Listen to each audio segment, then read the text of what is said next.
என் பிள்ளைகளுக்கு ஒரு துணி இல்லை, கட்டிக்க துணி இல்லை சார். என் பிள்ளைங்க எங்கே நிற்க போகுது தெரியல சார்.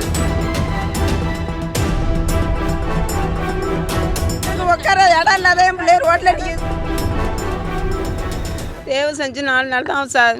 4 பவுன் 5 லட்சம் பணமும் வீட்டோட போயிட்டு சார். நான் எப்படி நான் கடன் அடைக்க போகிறேன் சார்? நான் எப்படி கடன் அடைக்க போகிறேன்? யாரோ வாங்கி நான் கடன் செஞ்சது தேவை செஞ்சது. அடுத்த வீட்டு பொருளோட வாங்கி கொடுக்க முடியாது எனக்கு போயிட்டு. 4 லட்சம் பணம் என்னம்மா கொடுக்க போயின்னு தெரியல சார். என் பிள்ளைகளுக்கு ஒரு துணி இல்லை, கட்டிக்க துணி இல்லை சார். என் பிள்ளைங்க எங்கே நிற்க போகுதுன்னு தெரியல சார். நான் திண்டில் இன்னொரு பொடிச்சு சொன்னிச்சு, எரியுது ஊடி எரியுதுன்னு சொன்னிச்சு. நான் வெளியில் உடையாந்து பார்த்தேன், அந்த வீடு எரிஞ்சிச்சு. அங்கே உட்காந்துரு கூட இடம் இல்லாத நாங்கள் தட்டு தடுமாறுறோம். நாங்களாம் நாங்கள் என்ன பண்ணுவோம்? நாங்கள் மெயினாக என் பிள்ளையோட வாழ்க்கை போயிட்டு அதுதான் எனக்கு கவலையாக இருக்குது. என் பிள்ளை 2 பிள்ளையும் படித்து முன்னேறணும், வீடு கட்டணும், எல்லாம் ரெடியாக பண்ணி வச்சுட்டு எல்லாமே போட்டு என்ன பண்ண போகிறோன்னு தெரியல. நாங்கள் அதை நம்ம தங்க ஏதாவது என் மனசு ரொம்ப கவலையாக இருக்குது.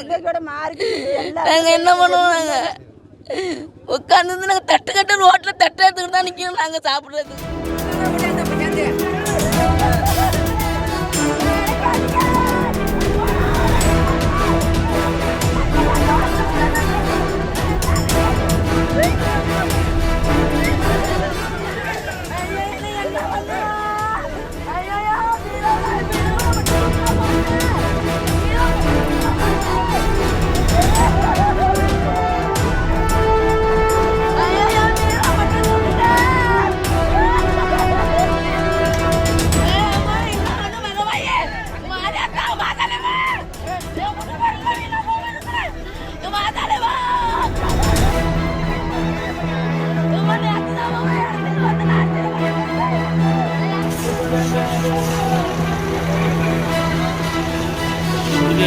சேஃப்டி